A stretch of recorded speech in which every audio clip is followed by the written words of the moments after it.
Okay, so we'll talk about duplication now.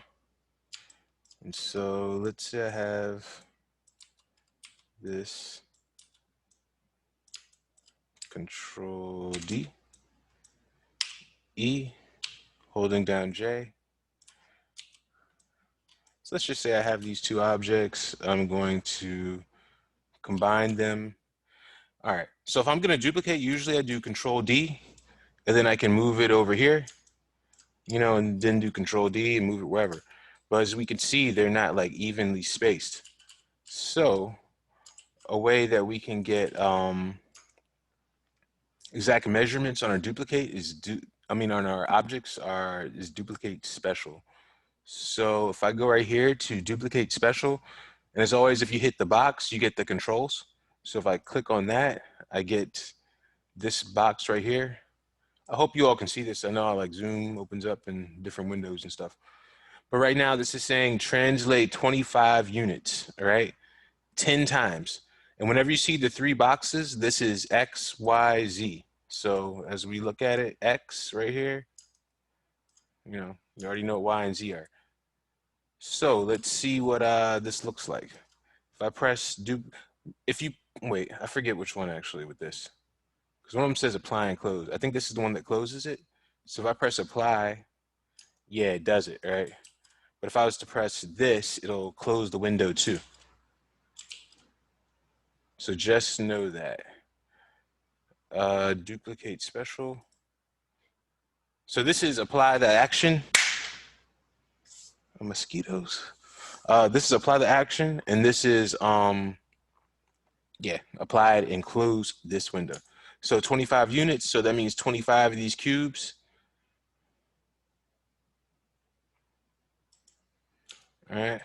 So it's duplicating it 10 times evenly. So if that's too far, then you got to do this. You have to go back and see. You have to do 15 and then, do it like that. And you have to kind of do Control Z and figure out that correct number. And then you can do it in a different axis too. So if I do 5, it's gonna like kind of raise up like some steps sort of.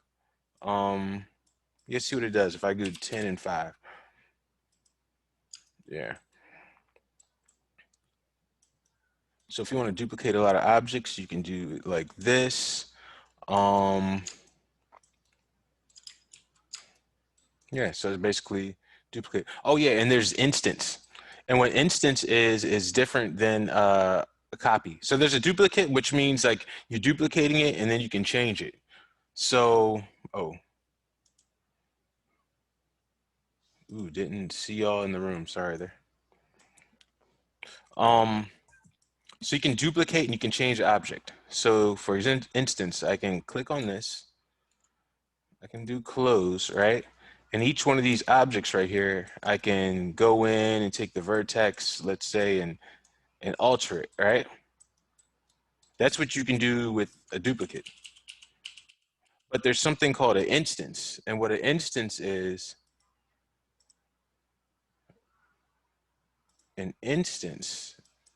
like, it's a memory efficient way to copy, but whatever the thing you're copying from changes, they all change. So let me explain this. I will go to duplicate special, click on this. Now if I go to instance and I go to apply, actually I don't even think it's the first one. I think they all will change. So if I go to this, yeah, that'll change. And if I go to this one, yeah, so it doesn't matter which one you change, they all will change. Yeah, when it comes to instanting. But the thing with this is memory efficient, so when a duplicate is happening, it's duplicating all the geometry. When an instance is happening, it's kind of like fake. Uh, it's like it's not heavy on your machine, I guess. Uh, Lack of other way to put it. Because the more faces that are in your scene, the heavier it will get. Some of you all with like, I guess, some of you all may experience that. You might not. I guess it depends on how heavy your scene is. Okay, but that's how to duplicate. The next one was splines. Okay, so this is from somebody's backsplash. I don't know what those things are called. It had like little swirls in it. I guess let me just go online and look at a kitchen and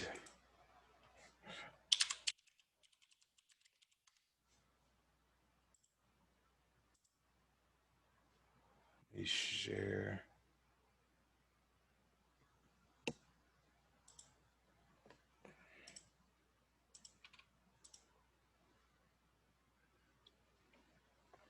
So that thing,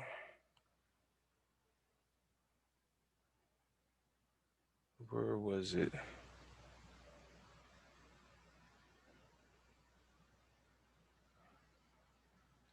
You all know what I'm talking about, right? It looked like a little spiral thing made of iron that I thought looked complicated, and then I said, "Oh yeah, I know how to do that." Oh, 3ds Max kitchen. Um,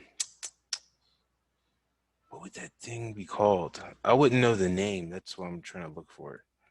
Okay, but either way, one thing I can do would be this, which should be like the same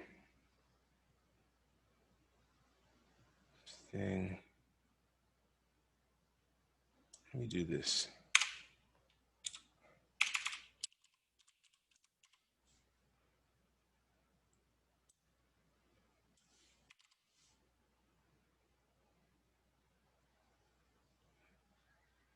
Hmm.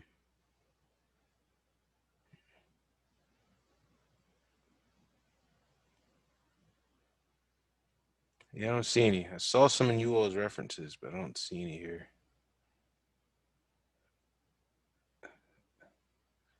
It's all good. I'll have to just make up one. I don't want to waste too much time. So this is what we'll do. So right now I'll click on my space bar. I'll go in this front view and I'll draw this little shape thing. I mean, draw this thing that I was talking about. Hopefully it'll make some sense. So I will click on, which one is it?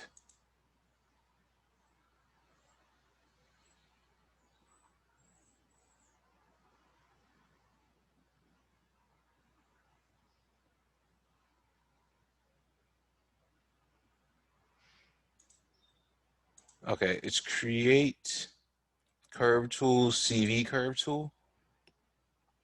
Now I'm gonna click right here, click right here. So you see how it's working kind of like, um,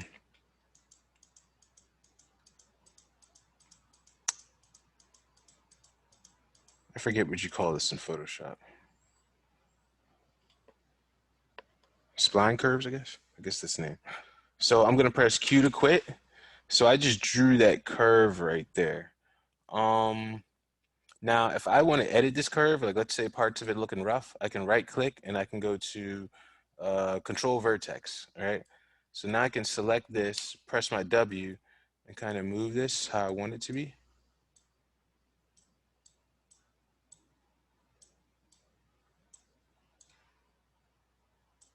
Yeah. All right. So let's say this is my curve. I'm loving it. I'm just trying to make it extra round, that's all. And I'll show you all why.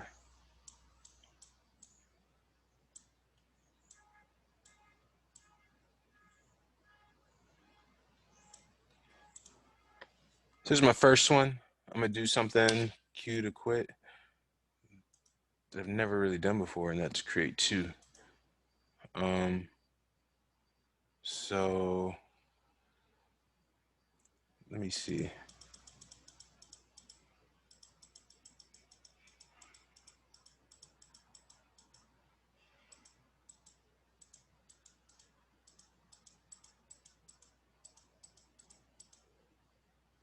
I think it was something like that. right? Q to quit, right click, control vertex, take this one, just kind of try to make it a little rounder. See, I'm using scale too, so I'm using all the tools.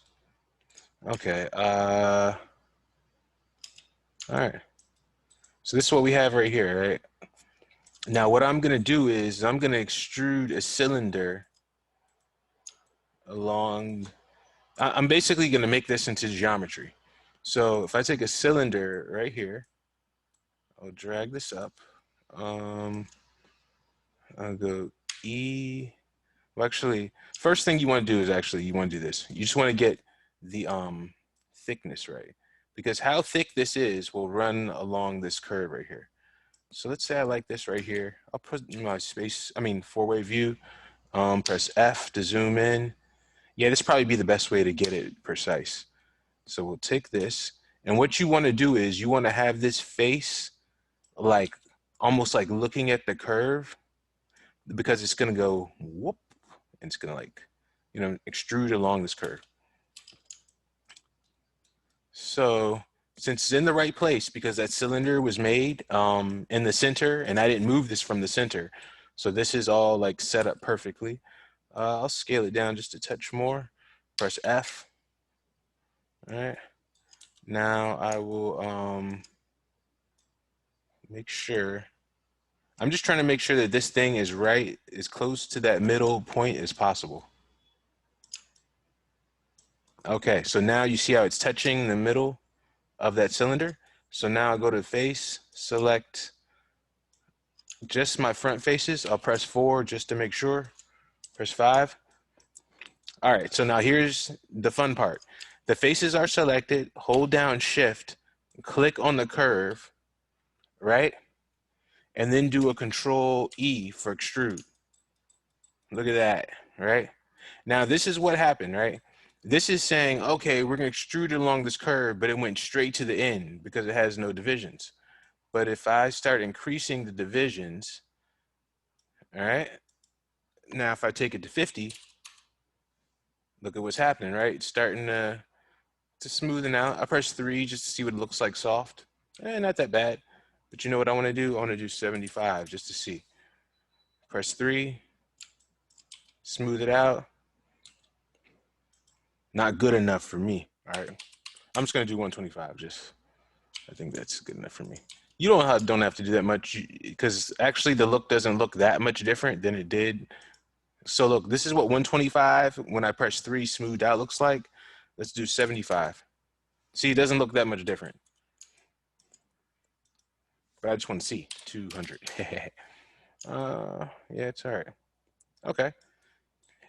But one thing to notice, you see my wobbliness right here. I don't know if you all can, if it's really showing up, but it looks kind of like shaky. This doesn't look like super smooth, but that's just because of my control points. But now the question is, hey, since I made this with control points, can I still like edit this? Yes, I can.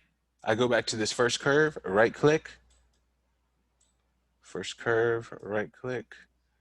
See, it's going to be kind of tricky because see, I go right here, or if I go right here, it's going to give me the geometry. But if I click right here, it's going to give me the control point. So now I can go back here with my W and control it while that geometry is attached to it. But just so you know, it's easier to do this before. You might have to edit it after, but the curve is lighter, I should say. But I think if I hide this, if I press H and hide this, oh, okay. So you could just go like this and then edit it. And then come back here, press H to unhide. Yeah, okay. So it could work out like that. So let's do the same thing over here. Um, Let me get another cylinder. Spacebar. No, wait. Spacebar. Right here. F. Zoom out. R to scale. F. All right. Do I like that thickness? Yeah, I guess let's make it like this. I'll turn it now. Since this is the centroid of the object, this red one should line up probably perfectly with this, or I guess this this edge. So E, set it up, W, F. Oh yeah, that's spot on, right? Um, vert. No, what am I doing? Faces. Select those faces. Deselect. Hold down Shift. Select the curve. Select the faces. Shift. Select the curve. We can do. Let's just do a Control E. Make it easier on ourselves. It's going straight to the end. Go to divisions. 100. Look at what it's doing. If I press 3 to smooth it out, it's looking nice. Oh, we have a little overlap right here. It ain't a thing, right? Because we'll just go over here. I'll just press Q to quit. Click on that second curve, right click, control vertex, and I will go, is it this one? I can't tell which one it is.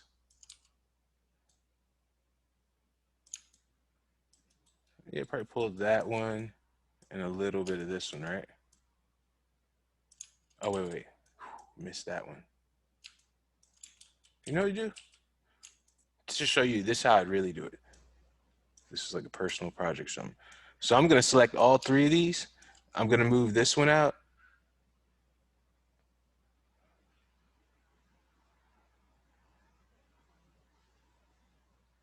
Deselect this. Move this one out some more. Deselect this. And then I move this one.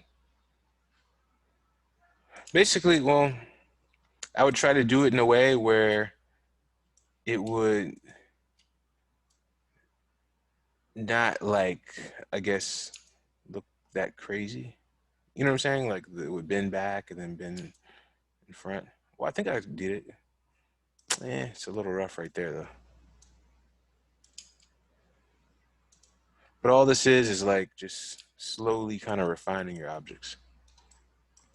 Yeah, see? So that shape, I think there was more to it than this. And I'd probably make those cylinders thicker. But if you had something like this, and we could even do like combine, right? So I just did a combine, and then I can go to something like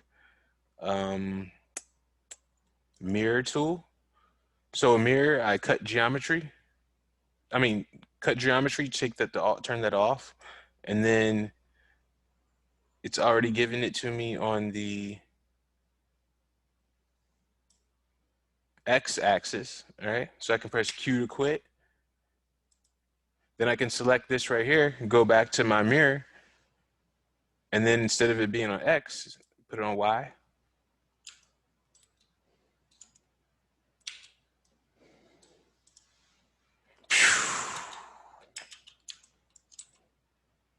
Come on. Let me get that. Center the pivot. What? Oh, and then to keep it, to make sure it's like locked and kept, we're gonna center this pivot and we're gonna delete history. And then I believe we can just hide these. And now you have this. But if I had done it with thicker cylinders, man, what is that called? I'm not sure how to label this next video. I have a question, Professor. Mm-hmm. Because they're so rounded and there's so many divisions on it, if you were to like UV an iron texture on that, how would that work? With something like this, I don't think I would UV it, but if I did have to put like iron on it or something like that, if I really wanted to, like let's say this is the wall, like behind it. So I'm gonna show you another way to UV project things, all right? So if we know we're just gonna see this front part, we can select it and we can do this type of UV. Go to UV editing. All right. So this direction is Z, right? So we can go to UV and we can go to this planar one and we click on this, right? Now planar just means plane. So when we do automatic, it hits it from all the axes, top, bottom, left, right. When we do it with planar mapping, it's choosing our axis. So I'll just say, I just want it to happen in Z. So I'll go to project. And what it does is it's just giving me this UV and Z. So with this right here, what I would do is, since this is already in the UV grid, I would probably add that texture on to this right now. And it should look however it's supposed to be. So matter of fact, let me stop this. Let's go to this.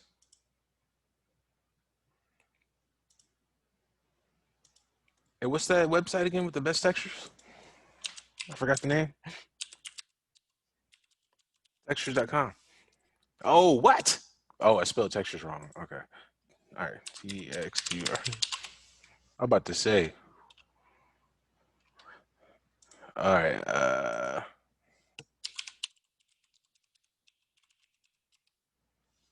To Yahoo.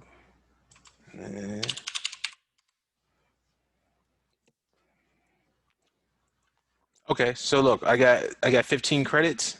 I'll go over here. Type in iron. Don't go to these though. Those are something else. See, it's here, but I can't. Maybe iron sculpture. Who knows? I don't like what it's saying there. So I'll just click right here. I'll go to metal.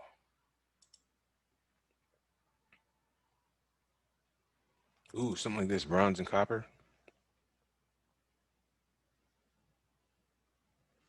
Let's say I wanted something like this. I'll go use my 2 of my 15 credits. And remember, you get like these like every 24 hours, or you can make like another email if you really wanted to.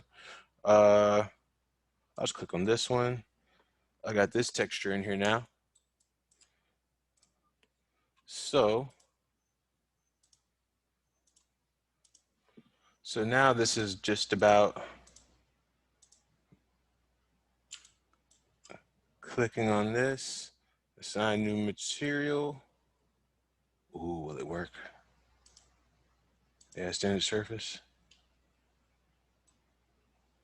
Material attributes. Color. Ah, that window didn't pop up again for me. All right. I thought I'd beat it. Rendering expert.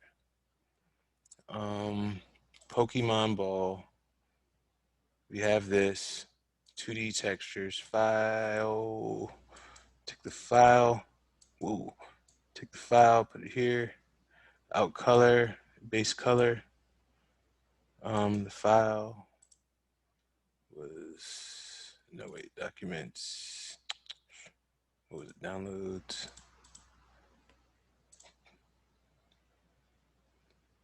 Now all we gotta do is go back here now. And what, 4, 5, 6?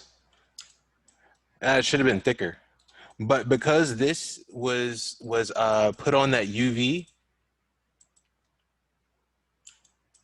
if I select it, and if I go to text, wait, is this the right one? This, yeah, right. Because it was UV with planar, and it's looking just like this. No matter what texture you put on here, if you UV it like that, it should look exactly like this.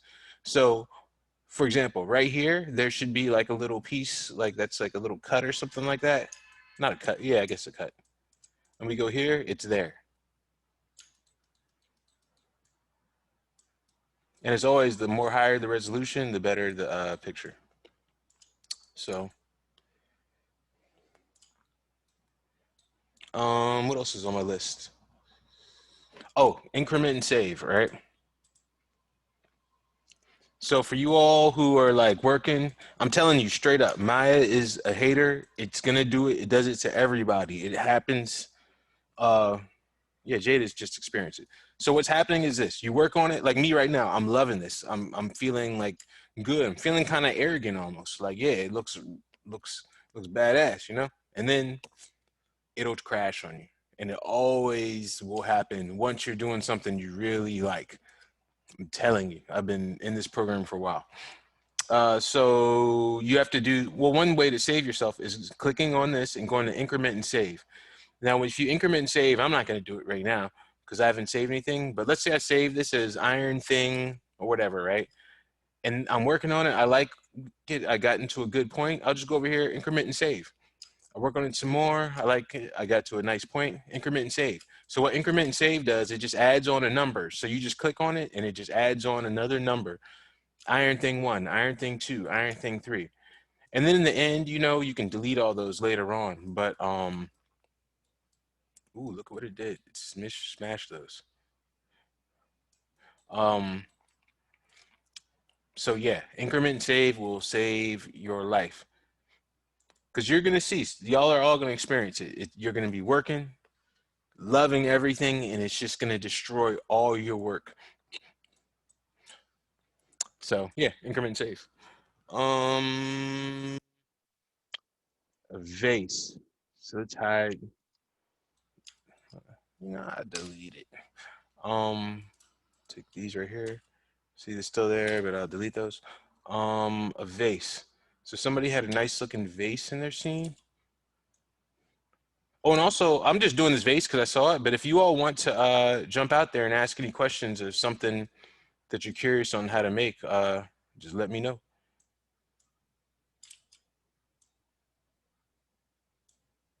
Um, you know what I'll do with this vase? This vase will be kind of like bottle-like. And what do I mean by that? I mean that. Click on this, and we'll just go in this view, press that F, and then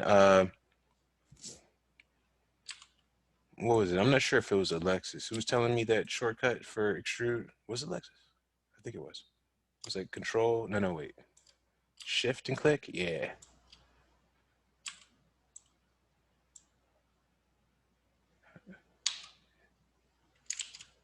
I pressed G like I did the tool.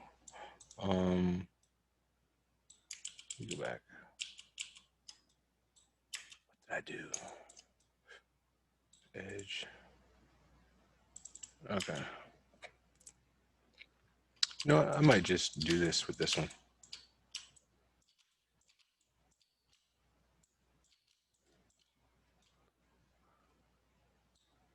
Then just grab some vertexes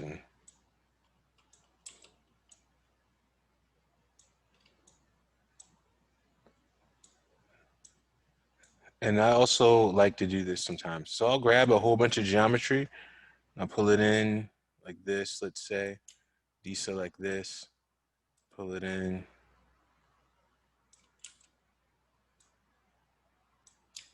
Deselect. Pull it in. Deselect.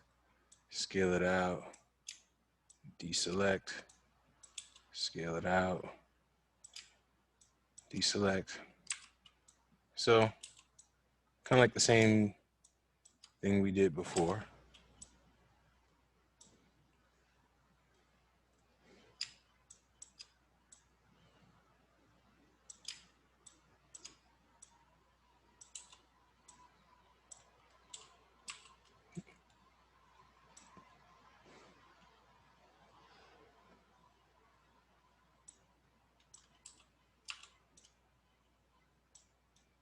And then I'll press 3 to smooth it out just to see.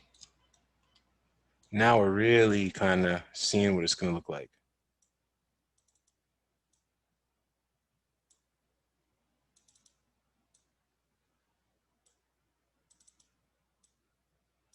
Now if you press 1, so you see where 1 and 3 get you.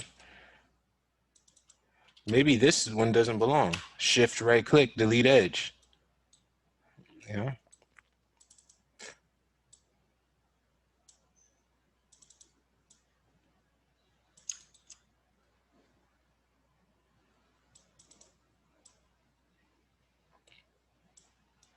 Whew.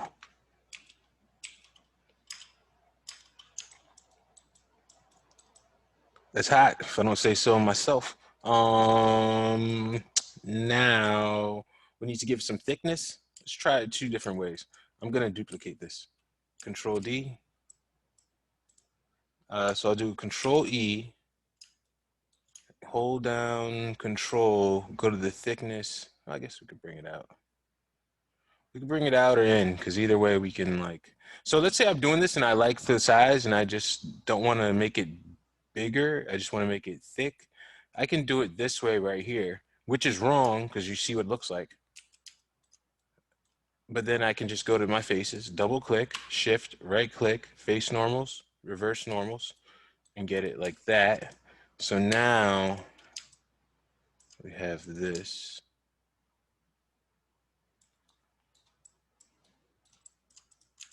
So we have that way. I don't like one of these edges. Is it this one? Yeah. And then this way, I guess it'd be like the same thing. Faces, Control E, thickness.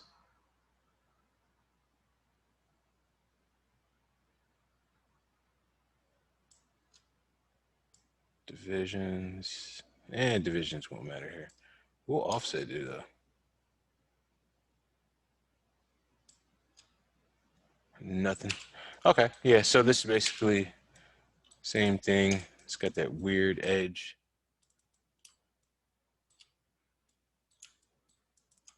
Cool. Yeah, so that's how you would do a vase.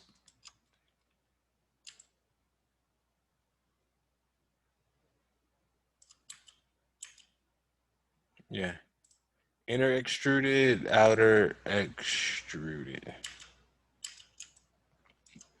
All right. Let me press stop on this.